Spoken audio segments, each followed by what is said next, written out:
Hello everyone, स्वागत है आप सभी का इस यूट्यूब चैनल स्टडी आईएएस पर। और मैं वापस आ गया हूं एक और पार्ट के साथ आपके crash course on public administration optional for UPSC civil services examination की सीरीज में। और ये होने जा रहा है पार्ट नंबर 10। और आज हम बात करेंगे हर्बर्ट साइमन की। तो लेक्चर शुरू करने से पहले बताना चाहूंगा कि अगर अनअकैडमी प्लस पर सब्सक्राइब करना चाह रहे हो तो 3 डायनामिक बैचेस यहाँ पर शुरू हो रहे हैं 11th मई से यूपीएससी सीएसई 2020 और 2021 के लिए। यहाँ पर देख पा रहे होगे दैट बाइलिंगुअल बैच अवेलेबल है। इसके अलावा हिंदी में भी अवेलेबल है और एक इंग्लिश प्योर इंग्लिश बैच भी अवेलेबल है। तीनों बैच 11th मई से शुरू हो रहे हैं। तो अगर आप अनअकैडमी प्लस की सब्सक्रिप्शन की तरफ आगे बढ़ना चाह रहे हैं, अगर आप सब्सक्राइब करना चाह रहे हैं तो अनअकैडमी ऐप पर ये आपको यहाँ सब्सक्रिप्शन का एक टैब मिलेगा। इसको जाओगे इसके अंदर तो आपको 12 ये सारे मॉडल मिलेंगे सब्सक्रिप्शन के। ठीक है, अगर आप एक बार सब्सक्राइब कर लोगे तो सारे आपको एजुकेटर्स जितने भी उस पर्टिकुलर यूपीएससी सीएसई में पढ़ा रहे हैं वो आप उनको एक्सेस कर पाओगे, सारे ऑप्शनल या कोई भी जीएस या जो भी है। ठीक है, तो यहाँ पर 24 मंथ्स का जो सब्सक्रिप्शन है उसमें बेसिकली 75% ऑफ ऑलरेडी है और 48,000 का है। और अगर इसमें स्टडी आईएएस का अप्लाई कर दोगे ये कोड तो आपको और एक्स्ट्रा डिस्काउंट मिलेगा और ये चीज कम हो जाएगी। ठीक है, सिमिलरली अगर 12 मंथ्स की तरफ जाओगे तो एक्चुअल में 40,000 का है जो ऑलरेडी 58% ऑफ है। अगर कोड अप्लाई कर दोगे स्टडी आईएएस, अगर इसको अप्लाई कर दोगे यहाँ पर और अप्लाई पर क्लिक कर दोगे तो और कम हो जाएगा। और अगर इसके अलावा भी ये जो डिस्काउंट है, ये डिस्काउंट के अलावा यहाँ पर ये जो कोड है वो आपको अप्लाई करना है एक्स्ट्रा डिस्काउंट के लिए ऑन अनअकैडमी प्लस। और कोई भी आपको क्वेरी है regarding your preparation, subscription, registration, whatever, you can subscribe, you can basically ask to study IAS team. They will help you in this entire understanding of the plus model and all. Okay, और अगर आप 2020 की preparation कर रहे हो, preparation हो गई है, प्रीलिम्स की तैयारी हो गई है और आपको कोई मॉक टेस्ट देना है तो ये मॉक टेस्ट फ्रीली अवेलेबल है। अनअकैडमी यूपीएससी सीएसई चैंपियनशिप के नाम से ये मॉडल चल रहा है जिसमें ये basically full length test available है। तो you can enroll and let's get started with our lecture. ये मेरे बारे में कुछ जानकारियां हैं जो आप पढ़ सकते हैं, बाकी छोड़ भी सकते हैं। हर्बर्ट साइमन की बात करेंगे। हर्बर्ट साइमन एक एडमिनिस्ट्रेटिव थिंकर हैं, बिहेवियरल थिंकर हैं। शुरू करने से पहले मैं हर्बर्ट साइमन का यहाँ पर बैकग्राउंड करने से पहले मैं रिकैप देना चाहूंगा जो मैं हमेशा देता हूँ। तो हम विल्सन के बारे में पढ़ चुके। विल्सन के अंदर हमने साइंस ऑफ एडमिनिस्ट्रेशन देखा, हमने पॉलिटिक्स एडमिनिस्ट्रेशन डायकोटॉमी देखी, हमने क्या सीपीए देखा, कंपैरेटिव पब्लिक एडमिनिस्ट्रेशन देखा, गवर्नमेंट एंड एडमिनिस्ट्रेशन देखा। ठीक है, इसके अलावा हमने देखा दैट एडमिनिस्ट्रेशन जो है वो बेसिकली बिजनेस से उसका क्या रिलेशन है वो भी देखा। और बाद में क्रिटिसिज्म और जो भी अप्रेजल है वो कर दिया और विल्सन हो गए खत्म। फ्योल में आए, फ्योल के अंदर हमने 14 प्रिंसिपल्स देखे। ठीक है, DU ES कैसियो आर नाम की मैंने ट्रिक बताई थी। टेक्निकल, कमर्शियल, फाइनेंशियल, इसके अलावा security, accounting and managerial activities में हमने 6 एक्टिविटीज देखी और हमने 5 प्रिंसिपल्स देखे PO CCC के नाम से। ठीक है, तो इस नाम से हमने 5 प्रिंसिपल देखे। गुलिक की बात करी तो गुलिक ने 10 प्रिंसिपल दिए थे, वही उनका इंपॉर्टेंस है। उन्हीं 10 प्रिंसिपल में सबसे ज्यादा इंपॉर्टेंट है थियरी ऑफ डिपार्टमेंटलाइजेशन, जहां पे उन्होंने 4 पीस की बात करी थी और उन्होंने उसी में कोऑर्डिनेशन थ्रू हायरार्की, आइडिया और कमेटीज की बात की थी जो काफी इंपॉर्टेंट है। ठीक है, उर्विक ने क्या करा, उन्होंने 8 प्रिंसिपल दिए थे तो उनके थोड़े कम थे तो उन्होंने फिर बाद में कंबाइन करके 29 भी दे दिए थे। मेन इंपॉर्टेंट उनका इंफॉर्मेशन जो आपको याद रखनी है कि उनका फोकस स्ट्रक्चर ऑफ एडमिनिस्ट्रेशन पर था और स्ट्रक्चर में ही वो क्लैरिटी चाहते थे ऑर्गेनाइजेशन में। और उन्होंने ये भी कहा था दैट ऑर्गेनाइजेशन जो है lack of design is cruel, illogical, inefficient and wasteful. ठीक है, तो स्ट्रक्चर पर फोकस था उर्विक का, ये आपको याद रखना है। ठीक है, इसके अलावा और हमने क्या पढ़ा है, हमने बेबर पढ़े हैं। बेबर के अंदर हमने अथॉरिटी पर हमारा फोकस था। 3 तरीके की लेजिटिमेसी आई थी, ट्रेडिशनल अथॉरिटी, चेरिज्मेटिक और लीगल रेशनल। लीगल रेशनैलिटी को इम्प्लीमेंट करने का काम ब्यूरोक्रेसी ने किया था, तो ब्यूरोक्रेसी के एलिमेंट्स, ब्यूरोक्रेसी की लिमिटेशन, ठीक है, ये सब हमने ब्यूरोक्रेसी का पढ़ा था। और क्रिटिसिज्म भी पढ़ा था जो काफी इंपॉर्टेंट है यूपीएससी के पॉइंट ऑफ व्यू से क्योंकि क्वेश्चन वहीं से आता है। इसके अलावा हमने बात की यहाँ पर एमपी फॉलेट की, टेलर की भी की, टेलर की एसएमटी पढ़ी, एलिमेंट्स। एमपी फॉलेट का पहले बताता हूँ। एमपी फॉलेट देखा, एमपी फॉलेट देखी हमने, उनके बारे में हमने कन्फ्लिक्ट पढ़ा, कन्फ्लिक्ट में कंप्रोमाइज, डोमिनेशन, इंटीग्रेशन, ये सब देखा था। एमपी फॉलेट के में ही हमने ऑर्डर को डीपर्सनलाइजेशन करने की बात करी थी। एमपी फॉलेट के में ही हमने पावर, अथॉरिटी, कंट्रोल की बात की थी, प्लानिंग, कोऑर्डिनेशन की बात की थी, कोऑर्डिनेशन में RDEC नाम की ट्रिक बताई थी, और लीडरशिप में सिचुएशनल लीडरशिप की बात की थी। तो ये सारी मास्टर स्लाइड हो गई एमपी फॉलेट की, ठीक है। तो अगर लाइन से अच्छे से पढ़ रहे हो तो समझ में आ रहा होगा। इसके अलावा टेलर, तो टेलर ने बैकग्राउंड पढ़ा था पहले, फिर एसएमटी दी थी। एसएमटी में उन्होंने motion study, time study, work study, fatigue study, principle of exception, functional foremanship, ठीक है, ये सारी चीजें दी थी और इन सबको हमने अच्छे से पढ़ लिया था, क्रिटिसाइज कर लिया था, लिंक भी कर लिया था थिंकर्स को थिंकर्स से। इसके अलावा हमने बात कर ली थी चेस्टर बर्नार्ड की पिछले लेसन में। चेस्टर बर्नार्ड ने कम्युनिकेशन पर फोकस किया। उन्होंने कहा that without communication there can not be any authority. 7 principle of communication दिए, 5 प्रिंसिपल ऑफ लीडरशिप दिए, और उनकी लीडरशिप एथिकल लीडरशिप थी, मोरल लीडरशिप थी। इस वजह से उनका इंपॉर्टेंट रोल है कंटेम्प्रेरी टाइम में। और इसके अलावा उनकी बात थी आपकी कंट्रीब्यूशन, सेटिस्फेक्शन, इक्विलिब्रियम से, वहीं से लिंक करके एक्सेप्टेंस थ्योरी ऑफ अथॉरिटी भी दी थी, जिसमें जोन ऑफ इंडिफरेंस वगैरह हमने पढ़ा था और हमने ऑर्डर वगैरह सब देखा था। अब बात करते हैं साइमन की। साइमन और इसके अलावा मेयो रह गए। तो मेयो के बारे में कुछ नहीं है, हॉथॉर्न एक्सपेरिमेंट किया था और बेसिकली शुरुआत कर दी थी ह्यूमन रिलेशन अप्रोच की। ज्यादा डिटेल में एनालिसिस देखना है तो प्लीज लेसन्स को देखिए, क्योंकि मैं यहाँ पर 5 मिनट में सिर्फ ओवरव्यू दे रहा हूँ, ठीक है। तो अगर नहीं देखे, चैनल को सब्सक्राइब करके प्लेलिस्ट में जाकर देखिएगा। शुरू करते हैं हर्बर्ट साइमन को। लेसन प्रस्तुत करूंगा एज यूजुअल मैं, मेरा नाम है राहुल, नाम तो सुना ही होगा। Let's get started with the another thinker Herbert Simon. Herbert Simon की मास्टर स्लाइड क्या है? हर्बर्ट साइमन को मैं 4 पिलर में डिवाइड करूंगा। पहला पिलर है एडमिनिस्ट्रेटिव साइंस, दूसरा पिलर है decision making, authority is also there, last में क्रिटिसिज्म। क्रिटिसिज्म हल्का फुल्का नहीं किया था, अच्छे से किया था। कुछ काम करो दिल से करो, बुराइयां भी करनी है दिल से करो, तो दिल से बिल्कुल बुराइयां की थी क्लासिकल थियरी की। इस वजह से इंपॉर्टेंट है। क्लासिकल थियरी का सबसे बड़ा क्रिटिक कौन था? यही पर्सन थे, ठीक है। तो याद रखना, टेलर का सबसे बड़ा क्रिटिक मेयो थे, लेकिन क्लासिकल थियरी का सबसे बड़ा क्रिटिक जो थे वो विल्सन थे, ठीक है। सॉरी, विल्सन नहीं, साइमन थे। और अथॉरिटी, और अगर थोड़ा एनालिसिस करो तो अथॉरिटी और डिसीजन मेकिंग जो है वो बेसिकली किसने बात करी थी? बर्नार्ड ने भी पीछे बैकग्राउंड में बात की हुई है। अथॉरिटी की तो बहुत सारे थिंकर ने करी, लेकिन ये जनरल ओवरव्यू याद रखना। डिसीजन मेकिंग की भी बात करी थी, जब बर्नार्ड ने कहा था that decision can be of 2 type, organizational decision और पर्सनल डिसीजन, ठीक है। तो ये सारी चीजें हैं, इनकी बात करेंगे। पहले पिलर की बात करेंगे। पहले पिलर से पहले बैकग्राउंड पढ़ लो थोड़ा सा।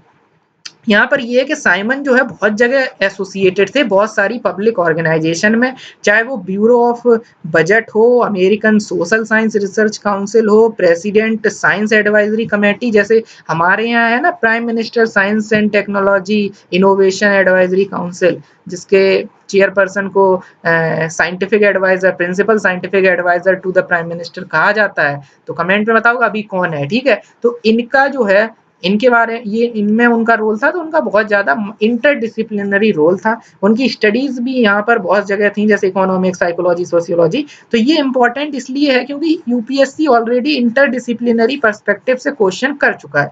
तो इंटरडिसिप्लिनरी उनकी थियरी तो थी ही, लेकिन उनका बैकग्राउंड भी था। ये एक अलग से पॉइंट आप अपनी आंसर राइटिंग में कर सकते हो। इसके अलावा इनको, इनका जो फोकस था वो डिसीजन मेकिंग पर था। इवन उनको Nobel prize in economics, micro economics में नोबेल प्राइज तक मिला हुआ है इसी डिसीजन मेकिंग पर। अनसर्टेनिटी इन डिसीजन मेकिंग पर ही उन्हें नोबेल प्राइज भी मिला हुआ था।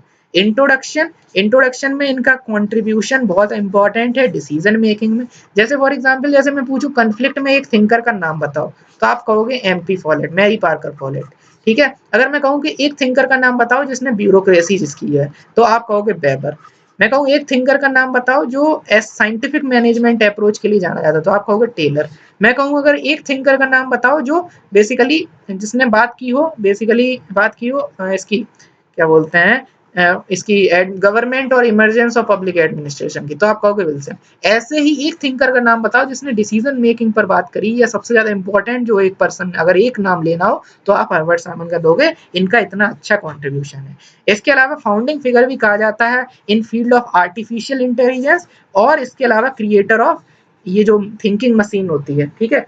तो 1960s में कॉग्निटिव रिवॉल्यूशन साइकोलॉजी में आया था, उसमें भी इनका रोल था। अब कॉग्निटिव रिवॉल्यूशन 1960s में आया था, ये बात हमें तभी पता चल जाती है जब हम बात करते हैं उर्विक की। उर्विक ने क्या कहा था, that we can not think what human is thinking. उन्होंने कहा था कि हम प्रिंसिपल पे इतना फोकस क्यों कर रहे हैं, तो उन्होंने कहा था कि दैट उनका थॉट प्रोसेस यही था that we do not have the ability, क्योंकि 1960s में कॉग्निटिव रिवॉल्यूशन आया। कॉग्निटिव मतलब जहां पर आप ह्यूमन एक्शन कर सकते हैं, जैसे सोचना और इमोशंस, फीलिंग, ये सब चीजें, ठीक है। तो ये सब चीजें तब हो भी नहीं सकती थी। एक चीज ये भी है, मैंने एनालाइज किया भी था जब हम गुलिक उर्विक पढ़ रहे थे। एज ऑफ नाउ इतना याद रखना। इसके अलावा उनकी theory of bounded rationality is very important, अभी हम पढ़ेंगे। Now let's start with administrative science. तो अभी हमने बात की थी एडमिनिस्ट्रेटिव साइंस पहला पिलर है, तो ये पिलर की हम बात करते हैं that what is the meaning of administrative science. Administrative science basically means, इन्होंने साइंस ऑफ एडमिनिस्ट्रेशन की बात की, एंड अनलाइक क्लासिकल यहाँ पर बात हुई थी डिसीजन मेकिंग को एज अ सेंट्रल थीम। दो पॉइंट यहाँ पर समझने हैं, that he was talking about science of administration. अब आप कहोगे दैट सर ऐसे तो आप विल्सन की आप रोज हमें पकाते हो सुना सुना के, रोज रिकैप बोल के आप विल्सन की साइंस ऑफ एडमिनिस्ट्रेशन हमें बिल्कुल रटवा दिए हो। तो ऐसे सर आप साइंस ऑफ एडमिनिस्ट्रेशन तो वहां पे भी बोल रहे थे, साइंस ऑफ एडमिनिस्ट्रेशन तो गुलिक उर्विक में भी आप पढ़ाए थे, आप साइंस ऑफ एडमिनिस्ट्रेशन तो बार बार पढ़ा रहे हो। नया क्या है? देखो नया ये है कि ये जो साइंस ऑफ एडमिनिस्ट्रेशन है, ये साइंस ऑफ एडमिनिस्ट्रेशन, साइंस का मतलब यहाँ पर सोशल साइंस नहीं है। अभी तक साइंस का मतलब सोशल साइंस था, और अभी तक साइंस का मतलब प्रिंसिपल्स पर आधारित था। वो जितने पात्र थे वो एक काल्पनिक जैसे पात्र होते हैं मूवीज में, ये कहानी में जितने पात्र हैं वो काल्पनिक हैं और किसी भी घटना से कोई लेना देना नहीं है।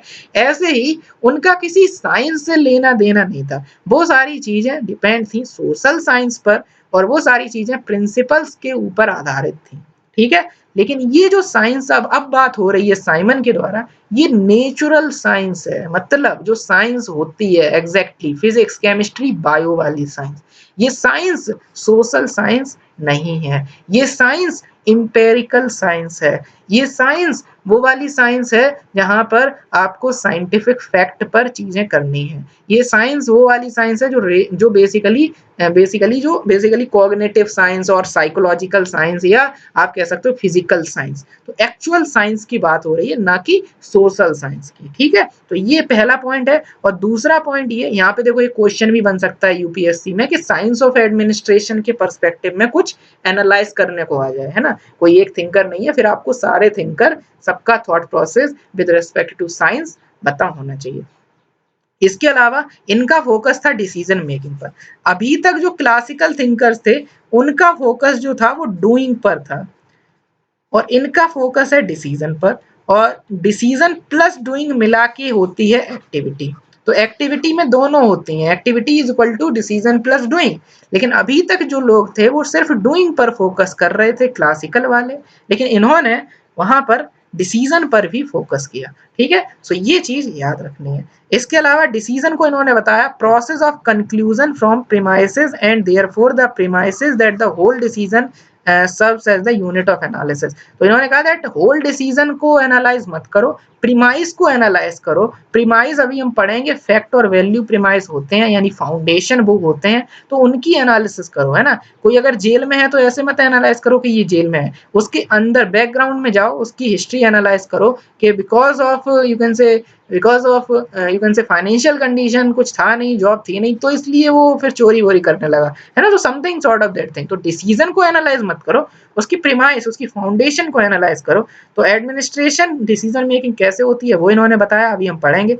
प्रिंसिपल अप्रोच, जो साइंस में प्रिंसिपल वाला साइंस थी, मैंने बताया ना अभी तक सोशल साइंस और प्रिंसिपल अप्रोच टू साइंस था, उसको इंपेरिकल अप्रोच में कन्वर्ट किया। इंपेरिकल अप्रोच वो अप्रोच होता है जहां पर आप चीजों को जज नहीं करते हो वैल्यूज से, जबकि आप ऑब्जेक्टिव रहते हो, जबकि आप ऑब्जर्व करते हो, एनालाइज करते हो, लेकिन जजमेंटल नहीं होते हो, आप फैक्ट पर काम करते हो, वो चीज। और इसके अलावा इन्होंने इकोनॉमी एफिशिएंसी का फोकस हटा के यहाँ पर construct of economy efficiency to effectiveness, focus आ गया इफेक्टिवनेस पर, और पॉलिटिक्स एडमिनिस्ट्रेशन डायकोटॉमी रिजेक्ट करके फैक्ट वैल्यू डायकोटॉमी यहाँ पर उन्होंने दी, फैक्ट अलग वैल्यू अलग। अभी हम फैक्ट और वैल्यू को एनालाइज करेंगे। तो ये आपका पहला पिलर हो गया एडमिनिस्ट्रेटिव साइंस, जहां पर आपको एनालाइज करके रखना है याद कि यहाँ पर साइंस का मतलब सोशल साइंस नहीं है, और यहाँ पर साइंस का मतलब प्रिंसिपल अप्रोच भी नहीं है, ये अंतर आपको क्लियर होना चाहिए।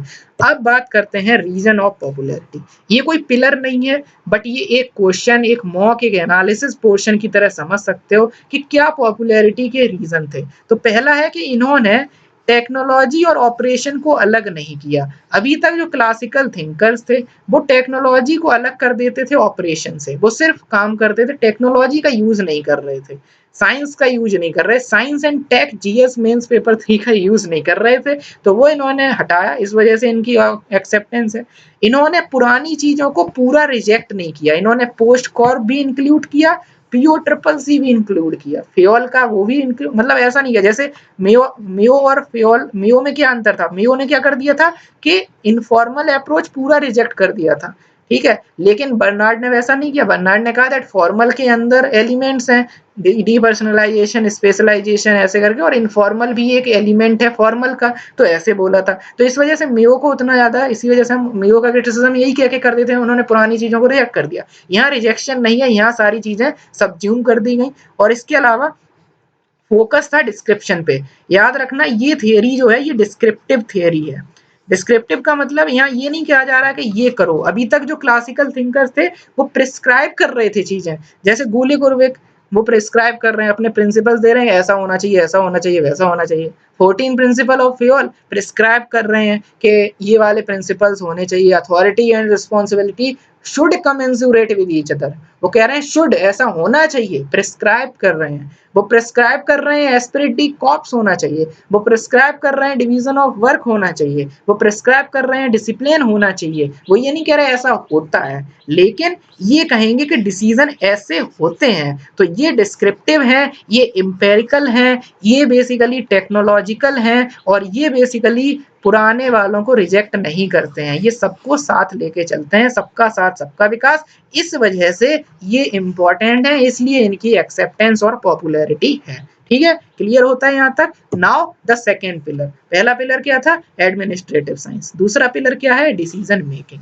डिसीजन मेकिंग में उन्होंने, उनकी इंपॉर्टेंस इसी से पता चल जाती है that organization is viewed by Simon as the structure of decision maker. अब बात को समझो, जैसा जिसका नजरिया है, जैसा जिसका नजरिया है वैसा उसे नजारा देखने को मिलता है। ठीक है, तो जैसा जो सोचता है उसके लिए दुनिया वैसी ही है।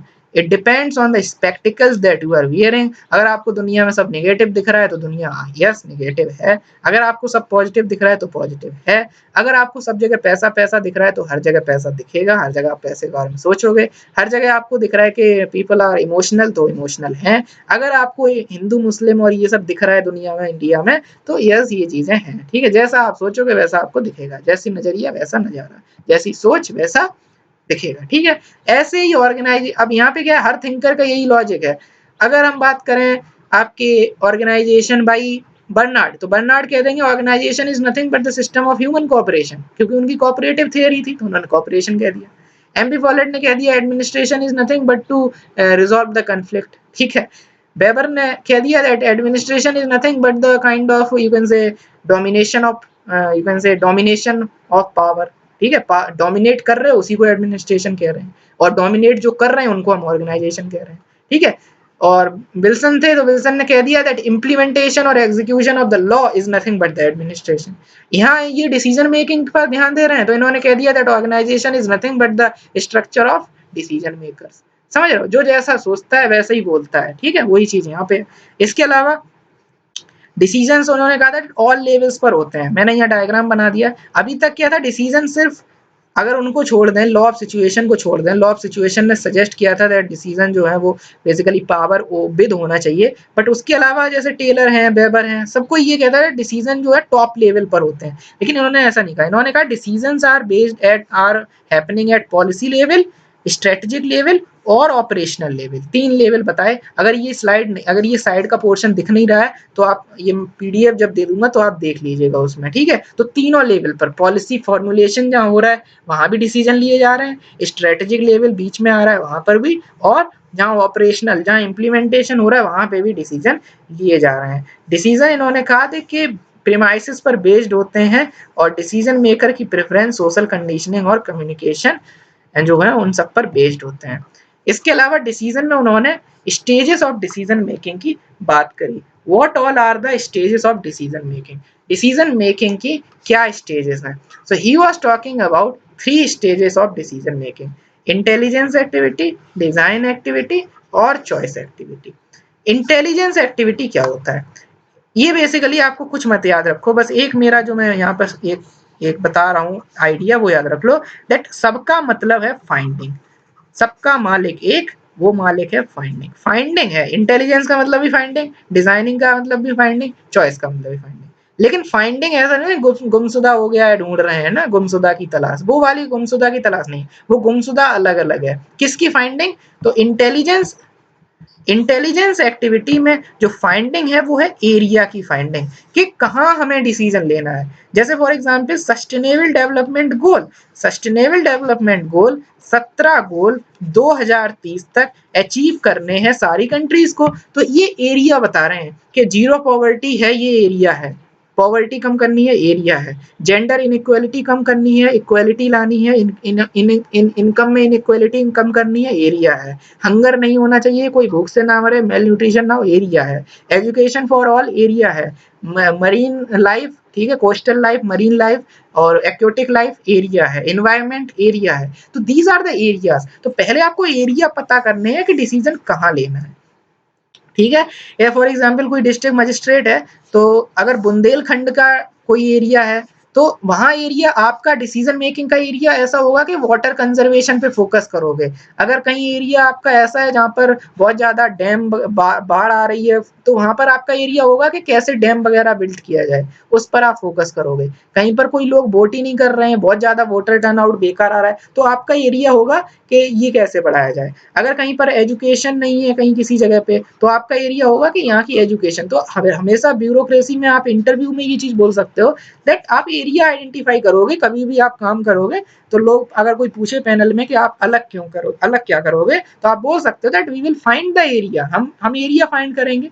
अगर हम अयोध्या में जाएंगे तो हम वहां पर टूरिज्म पर फोकस करेंगे कि टूरिज्म में कैसे कैसे पैसा ज्यादा ज्यादा आए, ठीक है। अगर हम जाएंगे बुंदेलखंड में तो हम वाटर कंजर्वेशन पर फोकस करेंगे। अगर हम जाएंगे वाराणसी में तो क्योंकि वो कल्चरल साइट है तो हम वहां पर फिर टूरिज्म पर फोकस करेंगे, ठीक है। तो ऐसे एरिया आइडेंटिफाई करना पड़ेगा। फिर डिजाइन करनी पड़ेगी। डिजाइन का मतलब क्या है? डिजाइन का मतलब है यू हैव टू आइडेंटिफाई, यहाँ पर क्या फाइंड करोगे, यहाँ पर आप रास्ते, कौन सा रास्ता, ठीक है। और चॉइस में उन रास्तों में से फाइंड करोगे कौन सा बेस्ट वे है, कौन सा हम रास्ता अपनाने वाले हैं या क्या हम करने वाले हैं, ठीक है। तो ये तरीका हो गया। तो वैसे भी decision making is nothing but the process, ये एक प्रोसेस है to choose the best alternative out of given alternative. बहुत सारे रास्ते हैं, बर्नार्ड ने भी यही कहा था, बहुत सारे रास्ते हैं, बेस्ट ऑल्टरनेटिव को चूज करो, उसी को हम डिसीजन मेकिंग कहते हैं। ओवरऑल ये हो गया इसका अंडरस्टैंडिंग। एग्जाम्पल अगर और ज्यादा रिलेटेड देखना हो तो आप अपना यूपीएससी का ले लो, कि पहले आपने डिसाइड किया, अगर आपको डिसीजन लेना है तो पहले आप डिसाइड करोगे कि किसकी तैयारी करनी है, यूपीएससी की करनी है, एसएससी की करनी है, बैंक की करनी है, रेलवे की करनी है, किसकी करनी है।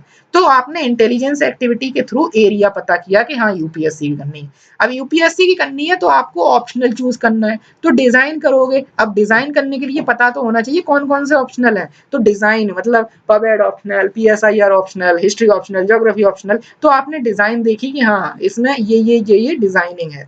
उसके अलावा फिर आप चूज करोगे कि yes PubAd optional is the best optional, ठीक है। तो आपने इस तरीके से चॉइस भी कर ली। तो एक तरीके की पूरी प्रोसेस है इंटेलिजेंस, डिजाइन और चॉइस की। हर डिसीजन में यही होती है, कोई भी डिसीजन हो, छोटे से छोटा, बड़े से बड़ा, मोटे से मोटा और पतले से पतला, हर डिसीजन में यही प्रोसेस अपनाओगे, यही काम करोगे। अब बात आती है प्रीमाइसेस। तो फैक्ट प्रीमाइसेस और वैल्यू प्रीमाइसेस की बात करी। अभी हमने देखा था ना कि decision making is based on premises, और उन प्रीमाइसेस को एनालाइज करो, ना कि डिसीजन को एज अ होल। तो प्रीमाइसेस क्या है? Premises are nothing but the foundation.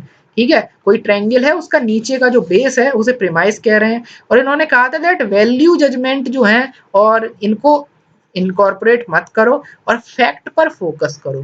Fact पर फोकस करो, वैल्यू पे मत करो। Precise definition of term. अब याद करो, जब हम पढ़ रहे थे विल्सन, विल्सन का जब मैं बता रहा था आपको लॉ मेकिंग या गवर्नेंस, तो मैंने बताया था कि विल्सन ने कहा था कि law should be clear, fact oriented, ये सब होना चाहिए। और मैंने सीएबी का एग्जांपल भी दिया था कि सीएबी में पहले क्या था कि ओवरसीज सिटीजन ऑफ इंडिया के लिए ये लिखा था दैट उनकी सिटीजनशिप चली जाएगी अगर उन्होंने कोई लॉ वायलेट किया, लेकिन ये नहीं लिखा था कौन सा लॉ।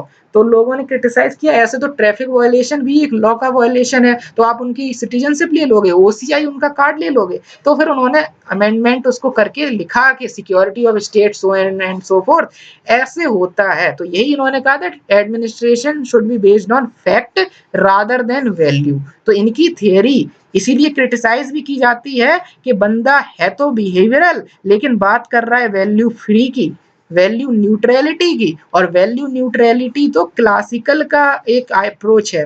तो ये तो ऐसा ही हो गया कि टिकटॉक वर्सेस यूट्यूब चल रहा है और बंदे ने पार्टी बदल दी, है ना। है तो बिहेवियरल और बात कर दी क्लासिकल की, है ना। है तो यूट्यूबर और सपोर्ट कर दिया टिकटॉक का, है ना। तो वो चीज उसी तरीके से समझ लो कि यहाँ पर ये इनका क्रिटिसिज्म भी है कि यहाँ पर ये वैल्यू न्यूट्रलिटी की बात कर रहे थे और फैक्ट पर अपना फोकस कर रहे थे। इसके अलावा अब हम क्रक्स क्या समझे कि decision is all about choice, और चॉइस होती है फैक्ट और वैल्यू के ऊपर डिपेंड, ठीक है। और फैक्ट पर ज्यादा, वैल्यूज पर कम, ऐसा होना चाहिए। तो इनमें मीन्स एंड रिलेशन भी हम समझ सकते हैं। जो मीन्स है, जो बेसिकली वैल्यूज है वो मीन्स है, वो बेसिकली रास्ता बताती है हमें कहाँ जाना है, गोल सेटिंग में काम आती है। और फैक्ट जो है वो गोल अचीवमेंट में काम आता है, ठीक है। तो ये इनका एनालिसिस हो गया, ये इनका मीन्स और वैल्यू, मीन्स एंड का एक एनालिसिस हो गया। जैसे क्या होता है महात्मा गांधी वर्सेस भगत सिंह। महात्मा गांधी कहते थे कि मीन्स अच्छा होना चाहिए ना, जो मीन्स है वो आजादी का मीन्स अच्छा होना चाहिए। तो मीन्स जो है वो क्या होता है कि मीन्स का मतलब है जैसे फॉर एग्जाम्पल अहिंसा और ये सब चीजें होनी चाहिए, नॉन वायलेंस, अहिंसा और सत्य के मार्ग पर चलो। अगर मीन्स अच्छा है तो ऑलरेडी एंड अच्छा होगा ही होगा और आजादी मिल जाएगी। भगत सिंह कहते थे मीन्स कुछ भी हो, कैसे भी हिंसा विंसा करनी पड़े कर लो, एंड आजादी होनी चाहिए। उसी तरीके से ये है कि फैक्ट जो होता है वो एंड है और वैल्यू जो है वो मीन्स है। फैक्ट गोल अचीवमेंट में हेल्प करेगा और वैल्यू गोल सेटिंग में हेल्प करेगी, ठीक है। इसको और अच्छे से एनालाइज करते हैं कि प्रीमाइसेस दो तरीके के हैं, इसको ध्यान से समझना। प्रीमाइसेस दो तरीके के हैं, फैक्ट प्रीमाइस और वैल्यू प्रीमाइस। फैक्ट प्रीमाइस जो है वो गोल अचीवमेंट की बात करता है और वैल्यू प्रीमाइस गोल सेटिंग की, ठीक है। ये अगर रास्ता है तो ये गोल सेट किया गया है, ये गोल सेट मीन्स है, ये मीन्स जो है ये बेसिकली आपका वैल्यू बताएगी। वैल्यू बताएगी इसका मतलब क्या है, जैसे for example let me give you the simple example. अगर पॉलिटिकल पार्टीज, अगर वैल्यू के बेसिस पर पॉलिटिकल पार्टीज को डिवाइड करो तो राइट विंग पॉलिटिकल पार्टीज होती हैं और लेफ्ट विंग होती हैं। राइट विंग भैया प्राइवेटाइजेशन वगैरह में मानती हैं, लेफ्ट विंग स्टेट कंट्रोल या कम्युनिज्म जो होता है, कम्युनिस्ट पार्टीज होती हैं वो नहीं मानती, वो स्टेट में मानती हैं, प्राइवेटाइजेशन में नहीं मानती। ये इनका वैल्यू सिस्टम है। लेकिन इनका वैल्यू सिस्टम जो ओवरऑल गवर्नमेंट का गोल है उसे डिसाइड करेंगे। जैसे फॉर एग्जाम्पल यूपीए 1 और 2 में प्राइवेटाइजेशन पर फोकस नहीं था क्योंकि वहां लेफ्ट पार्टीज उनके साथ थी। लेकिन अब प्राइवेटाइजेशन हो रहा है तो गोल बन भी रहे हैं उस हिसाब के कि 1,05,000 करोड़ का डिसइन्वेस्टमेंट इस पर्टिकुलर बजट में अनाउंस करते हैं, ठीक है। तो वो वैल्यूज हैं। ऐसे ही मान लो कि राइट विंग पॉलिटिकल पार्टीज जो होती हैं वो ट्रेडिशन कल्चर पर बहुत मानती हैं, तो इसी वजह से मिनिस्ट्री ऑफ आयुष बना रखी है ना। अदरवाइज ये नहीं होता। तो वो चीजें आपकी गोल सेटिंग में आती हैं। तो पॉलिटिक्स का काम होता है कि वैल्यूज ओरिएंटेड डिसीजंस लेना और गोल को सेट करना। फैक्ट का काम होता है गोल को अचीव करना, जैसे एडमिनिस्ट्रेशन उन गोल को अचीव करने में हेल्प करेगा, ठीक है।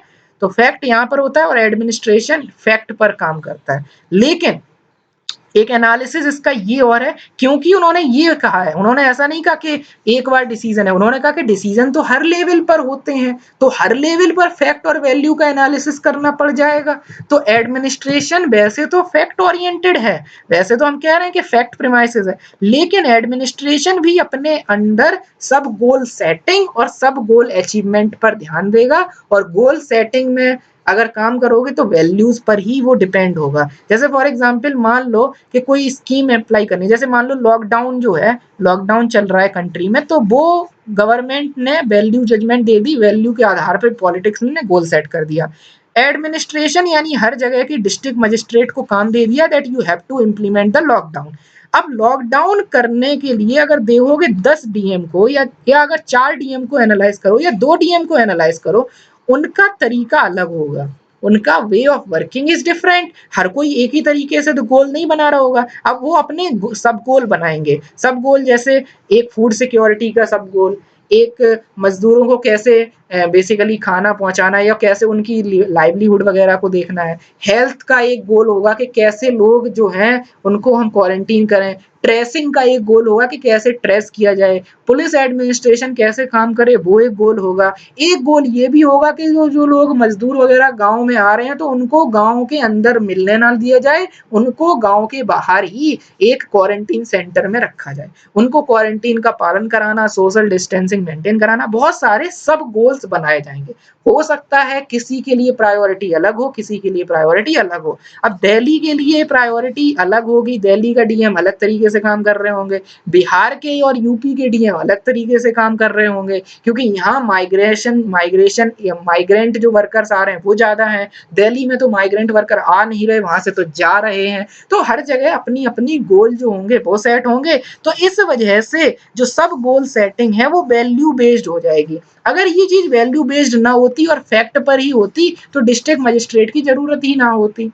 ठीक है, फिर तो कोई भी काम कर देता, फिर तो कोई भी रोबोट रोबोट बन के काम कर देता है ना। इस वजह से यहाँ पर ये चीज इंपॉर्टेंट है। और इसके अलावा फिर गोल जब अचीव करोगे वो सब गोल को, फिर से फैक्ट आ जाएगा। ये एनालिसिस समझ में आता है कि नहीं आता है, ये चीज आनी चाहिए। इसके अलावा टाइप्स ऑफ डिसीजन मेकिंग, दो तरीके के डिसीजन होते हैं, प्रोग्राम्ड और नॉन प्रोग्राम्ड। प्रोग्राम्ड डिसीजन वो डिसीजन होते हैं जहां पर रूटीन होता है, रूटीन इन द सेंस जो आप रोज करते हो। जैसे for example sub divisional magistrate, अगर वो बंदा रोज केसेस सुन रहा है, लैंड वाले जो लैंड इश्यूज या जो भी आते हैं जमीन से जुड़े हुए केसेस, रोज अगर आप 10 से 11 उसको टाइम दे रहे हो, 11 से 12 आप कुछ और कर रहे हो, 12 से 1 कुछ और कर रहे हो, 1 से 2 लंच कर रहे हो, 2 से 3 कुछ और कर रहे हो, ये सारे डिसीजन प्रोग्राम्ड डिसीजन है। ठीक है, यानी रूटीन वाले, डे टू डे वाले, और यहाँ पर कोई भी इनोवेशन वगैरह की जरूरत नहीं पड़ती। ये डिसीजन काफी इजी होते हैं। अगर आप नॉर्मली एक शेड्यूल फॉलो करोगे तो आपकी लाइफ एक प्रोग्राम की तरह चलने लगेगी, एक सी के तरह, C++ की तरह आपकी प्रोग्रामिंग हो जाएगी और काम चलता रहेगा। जैसे प्रोग्रामिंग होती है कि अगर थोड़ा भी कम ज्यादा हो गया तो गलत हो जाएगा, ऐसे प्रोग्राम्ड डिसीजन जो एक रूटीन में होते हैं, ठीक है, जो आप अपने आप करने लगोगे, रोज करते रहोगे। नॉन प्रोग्राम डिसीजन जो नोवेल कंडीशन होती है, जैसे नोवेल कोरोना वायरस। ठीक है, अब यहाँ पर डिसीजन जो इमरजेंसी वाली कंडीशन होती है, जो जो उससे पहले कभी नहीं आई, जो बेसिकली एक ऐसे डिसीजन है। जैसे फॉर एग्जांपल अचानक कोई कहीं पर कोई केस हो गया, अचानक कहीं पर भोपाल गैस ट्रेजेडी हो गई, अचानक कहीं पर वाइजैग में गैस ट्रेजेडी हो गई, स्टायरीन वगैरह कुछ गैस निकल गई, अचानक कहीं पर एक्सीडेंट हो गया, अचानक कहीं पर रायोट्स हो गए, अचानक कहीं पर दंगे भड़क गए, ये सारी चीजें नॉन प्रोग्राम्ड है। अगर मान लो मेरा टाइम टेबल है 10 से 11 मेरा, मैं ये काम करूंगा, मैं डिस्ट्रिक्ट मजिस्ट्रेट हूँ, मेरा टाइम टेबल के अकॉर्डिंग 10 से 11 मेरा काम ये है, लेकिन अचानक कहीं पर कुछ बवाल आ गया तो मुझे नॉन प्रोग्राम डिसीजन। ठीक है, तो नॉन प्रोग्राम डिसीजन। और यहाँ पे एक ग्रीसम लॉ लगता है, ग्रीसम लॉ GRESHAM, जो इकोनॉमिक्स का है, जिसमें ये कहा जाता है कि बैड करेंसी जो है वो गुड करेंसी को साइड में कर देती है। यानी कि फॉर एग्जाम्पल जैसे अगर मान लो सोने के सिक्के चल रहे थे, फिर बाद में ये सादा वाले सिक्के चलने लगे जो आज चल रहे हैं, तो जैसे ये सादा वाले सिक्के चलेंगे तो सोने के सिक्के लोग घर पे रख लेंगे, क्योंकि सोने का अलग से रेट जाता है ना। तो इसकी तरीके से क्या होता है, बैड करंट, खराब चीजें अच्छी चीजों को ढक देती हैं। ऐसे ही ये चीज है कि एडमिनिस्ट्रेशन हमारा एफिशिएंट क्यों नहीं है, या ब्यूरोक्रेसी एफिशिएंट क्यों नहीं है, पुलिस एफिशिएंट क्यों नहीं है, क्योंकि प्रोग्राम्ड डिसीजन ज्यादा लेते हैं, नॉन प्रोग्राम जो इनोवेशन वाले हैं वो नहीं लेते हैं। जैसे फॉर एग्जांपल आपने कुछ डिस्ट्रिक्ट मजिस्ट्रेट, आपने जैसे Deepak Rawat ji is the example, तो वो आपको देखने को मिलते हैं यूट्यूब पे, उनके मिलियंस में सब्सक्राइबर हैं, और बेसिकली वो ग्राउंड में काम करते हुए दिखते रहते हैं, वो कहीं इधर इधर रेड मार रहे हैं, ये सब कर रहे हैं, तो ये सब नॉन प्रोग्राम्ड में आते हैं। ये जब लोग ज्यादा करते हैं तो अपने आप डिसीजन जो ऐसे ज्यादा जब होंगे तो एफिशिएंसी भी ज्यादा होगी। ठीक है, ये समझ में आता है। अब आती है बाउंडेड रेशनैलिटी। हमने देखा रेशनैलिटी जो है वो बेसिकली अभी तक रेशनैलिटी की बात कर रहे हैं, लेकिन डिसीजन मेकिंग में आईडीसी हमने देखा, intelligence activity, design activity, choice activity, तो ये रेशनैलिटी बाउंडेड हो जाती है बिकॉज ऑफ लिमिटेशन। लिमिटेशन किसकी लिमिटेशन? Human limitation. ठीक है, इसी वजह से इसको कहा जाता है बिहेवियरल अप्रोच, क्योंकि ह्यूमन के बिहेवियर और ह्यूमन की लिमिटेशन की बात हो रही है। इंटेलिजेंस एक्टिविटी, क्योंकि हर जगह आपको फाइंडिंग करनी है। ठीक है, अगर नॉर्मल भी कोई खो जाए और आपको फाइंडिंग करनी हो तो आपको बहुत चीजें करनी पड़ती हैं, बहुत सारी नॉलेज आपको होनी चाहिए कि एफआईआर कैसे करानी है, 24 घंटे वेट करना है, बहुत सारी नॉलेज चाहिए। ऐसे ही यहाँ कोई एक्सपेरिमेंट करना है, कुछ चंद्रयान 2 को लॉन्च कराना है, चंद्रयान 2 को लैंड कराना है मून की सरफेस, कुछ भी करना है, कोई भी डिसीजन लेना है या कुछ भी करना है, तो आपको ये एक्टिविटीज करनी है। लेकिन इन एक्टिविटीज में कहीं ना कहीं आप पूरी अपनी एक्यूरेसी से काम नहीं कर सकते। इंटेलिजेंस एक्टिविटी, एरिया फाइंड करना, you need a good knowledge, तभी आप एरिया फाइंड कर पाओगे। डिजाइन एक्टिविटी, अब आपके सामने कितने रास्ते हैं कोविड-19 से लड़ने के लिए। ठीक है, हर्ड इम्यूनिटी है, वैक्सीन है, लॉकडाउन है। ठीक है, इन सबको आइडेंटिफाई करना कि कौन सा रास्ता हम कैसे कैसे कर सकते हैं। अगर हमें हेल्थ इंप्रूव करानी है तो कौन कौन से रास्ते हैं, आयुष्मान, हमें हम प्राइमरी सेक्टर पे फोकस करें, प्राइमरी हेल्थ केयर पे फोकस करें, टर्सरी पे फोकस करें, या मान लो कि हम कम्युनिकेबल डिजीज पर फोकस करें या नॉन कम्युनिकेबल पर ज्यादा करें। तो ये सारी चीजें डिजाइन करने में दिक्कत होती है, एनालाइज करना पड़ता है, फैक्ट देखने पड़ते हैं कि कम्युनिकेबल ज्यादा हो रही है या नॉन कम्युनिकेबल ज्यादा हो रही है, क्या दिक्कत है, कहाँ क्या आ रही है, तो वो सब चीजें। फिर चॉइस एक्टिविटी, वो भी, उसमें भी नॉलेज चाहिए बहुत सारी, उसमें भी बहुत सारा फैक्ट चाहिए, बहुत सारा एनालिसिस चाहिए कि आपको रियलिटी में हर्ड इम्यूनिटी लानी है कि नहीं लानी। हर्ड इम्यूनिटी में क्या था कि वायरस को फैलने दो, कोरोना वायरस को धड़ाधड़, ठीक है, फैलने दो आराम से, लोग फिर अपने आप एंटीबॉडीज बनाएंगे और पूरा देश बच जाएगा। लेकिन हो सकता है ऐसी चॉइस ले लें और पता चला बाद में इसकी कोई स्टडी नहीं है, तो चॉइस एक्टिविटी इज डिफिकल्ट। अब मान लो आयुष्मान भारत है, तो चॉइस एक्टिविटी हमने लेके उसको टर्शरी केयर पर फोकस करा दिया, सेकेंडरी टर्शरी केयर में, लेकिन हेल्थ पॉलिसी कहती है कि प्राइमरी सेक्टर पर, प्राइमरी हेल्थ सेक्टर पर फोकस करो। तो बहुत सारी चीजें हैं, बहुत सारी चीजों की वजह से बाउंडेड रेशनैलिटी आ जाती है। कॉस्ट बेनिफिट एनालिसिस इंपॉर्टेंट है आपको डिजाइन करने के लिए। कॉस्ट बेनिफिट एनालिसिस, अगर आप 2 बुक पढ़ रहे हो तो कॉस्ट बेनिफिट एनालिसिस कर लेते हो कि कौन सी बुक यहाँ पर हेल्प करेगी। ठीक है, तो इस तरीके की चीजें हैं यहाँ पर, तो इसकी वजह से बाउंडेशन आ जाती है आपकी रेशनैलिटी में। अब क्योंकि बाउंडेशन आ गई तो पुरानी जो इकोनॉमिक मैन का कॉन्सेप्ट था वो खत्म हो जाएगा और एडमिनिस्ट्रेटिव मैन का कॉन्सेप्ट आ जाएगा। इकोनॉमिक मैन कॉन्सेप्ट ये कहता है, इकोनॉमिक मैन कॉन्सेप्ट ये कहता था that there is a complete rationality, जैसे फेयोल टेलर ये सब कहते थे complete rationality. Social man concept होता है, ये कहता है कि मैन जो है वो कंप्लीटली इरेशनल है, जैसे लॉसवेल फ्रेंड वगैरह। अब ये बाउंडेड रेशनैलिटी की वजह से हम बाउंडेड रेशनैलिटी की कंप्लीट भी नहीं है और कंप्लीटली इरेशनल भी नहीं है, हम आ गए बाउंडेड रेशनैलिटी पर। ये दिया साइमन ने, और इस मैन को कहेंगे जो ऐसे डिसीजन लेता है उसे एडमिनिस्ट्रेटिव मैन। ये जो मैंने साइकिल बनाई है इसको याद रखना कि यहाँ पर ये जो, जैसे मान लो अगर ये इकोनॉमिक मैन है और अगर ये वाला सर्किल सोशल मैन है, अगर ये लाइन है तो ये थोड़ा सा इसकी तरफ टिल्ट है, मिड पॉइंट नहीं है। मिड पॉइंट अगर ये बीच की लाइन है तो एडमिनिस्ट्रेटिव मैन थोड़ा सा टुवार्ड्स इकोनॉमिक मैन है, थोड़ा रेशनैलिटी की तरफ है, ये भी यहाँ पर याद रखना। तो यहाँ पर उन्होंने कहा दैट सेटिस्फाइसिंग डिसीजन है, सेटिस्फाइसिंग, जैसे विराट कोहली और अनुष्का शर्मा विरुष्का कर देते हो विराट और अनुष्का को विरुष्का, या जैसे आप बहुत सारे ये मतलब ये जो मतलब चलता रहता है ना, नाम मिला मिला के कुछ ना कुछ करते रहते हो, ठीक है। रिसेंटली मैं भी देखता रहता हूँ, जैसे एक अमित प्लस दिव्या एक कुछ मतलब एजुकेटर है हमारे अनअकैडमी पर, तो उन्होंने अमिव्या कर दिया था। तो ऐसे बहुत सारे मतलब होते हैं ना, नाम को आधा आधा तोड़ तोड़ के उसको जोड़ देते हैं। वही वाली यहाँ पर वही वाली जो है ना, वही वाला प्यार इन्होंने दिखाया। इन्होंने क्या करा, सेटिस्फाइसिंग, ठीक है, सेटिस्फाइसिंग को सेटिस्फेक्शन प्लस सफाइसिंग, ठीक है, दोनों को मिला के सेटिस्फाइसिंग बना दिया।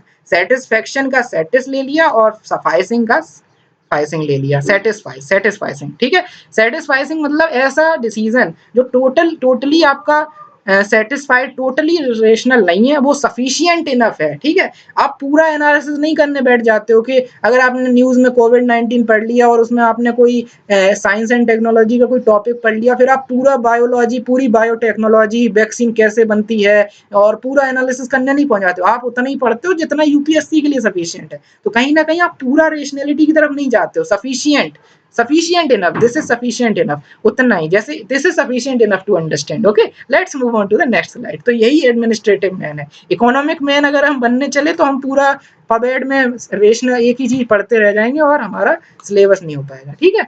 सो दिस इज देयर। इसके अलावा इन्होंने सिर्फ यही नहीं बताया था डिसीजन मेकिंग इनएफिशिएंट हो जाती है, एफिशिएंसी में थोड़ी बाउंडेशन आ जाती है, रेशनैलिटी बाउंडेड हो जाती है। इन्होंने ये भी बताया that how to improve this thing. तो इन्होंने जो बताया वो डायरेक्ट आपको बुक में डायरेक्ट मिल जाएगा कि ऐसे इंप्रूव करनी है, लेकिन मैंने डिवाइड करके आपको बताने की कोशिश की है दैट अगर प्रोग्राम्ड डिसीजन है उन्हें कैसे इंप्रूव करोगे, क्योंकि वो रोजमर्रा के हैं, रूटीन वाले हैं और जिनमें ज्यादा इनोवेशन क्रिएटिविटी नहीं चाहिए, उनके लिए क्या चेक कर सकते हैं, linear programming, operational research, variance analysis, मिसपर्ट CPM, sort analysis, computer simulation, ये सारी चीजें एक ऐसी हैं जो प्रोग्राम्ड को इंप्रूव कर सकती हैं, ठीक है। ये साइंटिफिक चीजें हैं, इतना ज्यादा इनके बारे में एनालिसिस मत करना है, बस याद कर लेना। बाकी जो थोड़ी जैसे सॉर्ट एनालिसिस जो होता है, strength weakness opportunity threat analysis, ये मिसपर्ट सीपीएम, ये सब हम पढ़ेंगे आगे आने वाले लेसन में। एज ऑफ नाउ आप बस नाम याद रखिए, लीनियर प्रोग्रामिंग, ऑपरेशनल रिसर्च, ये मैथमेटिक्स में होते हैं। तो ये सब मॉडल हैं जो प्रोग्राम के डिसीजन को इंप्रूव कर सकते हैं। नॉन प्रोग्राम्ड को इंप्रूव करना है तो HPST, heuristic problem solving technique, decision support system, creative technique, जैसे कि for example we have brainstorming वगैरह, ठीक है। ब्रेन स्टॉर्मिंग अगर कर रहे हो तो ये सब इंप्रूव करने के तरीके हैं। इसके अलावा इन्होंने अथॉरिटी की भी बात की थी, जो मैं बता चुका हूं। अथॉरिटी के बारे में इन्होंने क्या कहा, इन्होंने अथॉरिटी की डेफिनेशन क्या दी, that it is one of the means through which organization man is made to conform the organizational demand, ठीक है। जैसे फॉर एग्जांपल ऑर्गेनाइजेशन की डिमांड या देश की डिमांड है लॉकडाउन, तो उसको इम्प्लीमेंट कराने के लिए, उस ऑर्गेनाइजेशनल गोल से कन्फर्मिटी कराने के लिए आपको अथॉरिटी चाहिए होगी, तो वो अथॉरिटी इन्होंने यहाँ पर बात करी, ठीक है। तो अथॉरिटी भी हमें वेरी करती हुई मिल रही है। बर्नार्ड ने कुछ और कहा अथॉरिटी में, फियोल ने कुछ और कहा, मैरी पार्कर फॉलेट ने कुछ और कहा, वेबर ने कुछ और कहा। क्या कहा वो आपको एनालाइज करने के लिए सारे वीडियोस लाइन से देखने और समझना है। जैसे वेबर ने कहा था that authority is nothing but the domination, Follett ने कहा था कि अथॉरिटी इज नथिंग बट उनका अलग आइडिया था। तो ये सारी चीजें। इसके अलावा however the general impression authority जो है फ्लोज फ्रॉम द एबव, ये गलत है। तो ये कहीं ना कहीं एमपी फॉलेट की तरह की law of situation, power with और वो सब लिंक करा सकते हो। इसके अलावा बर्नार्ड साइमन दोनों ने अथॉरिटी में कहा, तो क्या अंतर है, इन्होंने कहा था जोन ऑफ इंडिफरेंस। क्या होता है जोन ऑफ इंडिफरेंस, वो मैंने हद वाला एग्जाम्पल दी थी, हद कर दिया आपने वाली एग्जाम्पल। साइमन ने क्या कहा, साइमन ने जोन ऑफ एक्सेप्टेंस की बात करी। Zone of acceptance is like zone of indifference only, बस यही है कि इस जोन में अगर ऑर्डर होगा तो आपका एक्सेप्ट हो जाएगा, तो उसे हम अथॉरिटी कहेंगे। इसके अलावा इसका जोन ऑफ इंडिफरेंस का मैग्नीट्यूड डिपेंड करेगा कंट्रीब्यूशन सेटिस्फेक्शन इक्विलिब्रियम में। मैंने कहा था ना कि अगर सेटिस्फेक्शन ज्यादा है तो जोन ऑफ इंडिफरेंस बड़ा होगा। मैंने एग्जांपल भी दिया था कि अगर अभी लॉकडाउन चल रहा है, लोग काम नहीं कर रहे, तो कंट्रीब्यूशन नहीं कर रहे, तो सेटिस्फाइड है घर में डले डले, तो उनका जोन ऑफ इंडिफरेंस पहले छोटा था, अब बड़ा हो गया, इतना बड़ा हो गया। अब क्योंकि बहुत बड़ा हो गया तो इस वजह से जो एक्सेप्ट कर रहे हैं वो अथॉरिटी, अगर उनके पैसे भी काट लो तो मान ले रहे हैं, ठीक है। अब मान लो उनकी कॉन्ट्रीब्यूट, अगर वो उनसे काम करवाया जाए और उनको पैसे ना दिए जाए, तो उनका जोन ऑफ इंडिफरेंस फिर छोटा हो जाएगा ज्यादा। फिर अगर आप उनके पैसे काटे तो आपकी अथॉरिटी नहीं मानी जाएगी, इनडिफरेंस का जोन छोटा हो जाएगा। यहाँ उन्होंने ऐसा नहीं कहा, यहाँ उन्होंने कहा दैट सेटिस्फेक्शन कंट्रीब्यूशन, यहाँ ऐसा तो कुछ है नहीं मोटिवेशन, यहाँ उन्होंने कहा that magnitude depend upon the sanction.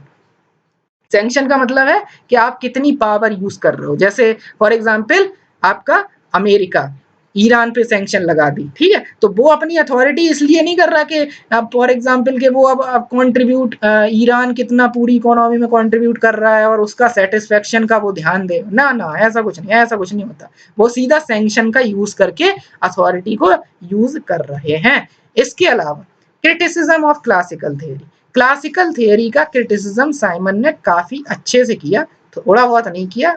बुराई करो तो अच्छे से करो, खुलेआम करो, पीठ पीछे मत करो। पूरी एक अच्छे से किताब लिखी, प्रोवर्ब ऑफ एडमिनिस्ट्रेशन। प्रोवर्ब मतलब मुहावरे, ये कहकर भी वो क्रिटिसाइज करते थे कि ये सब मुहावरे वाली बातें हैं और इससे ज्यादा कुछ नहीं है।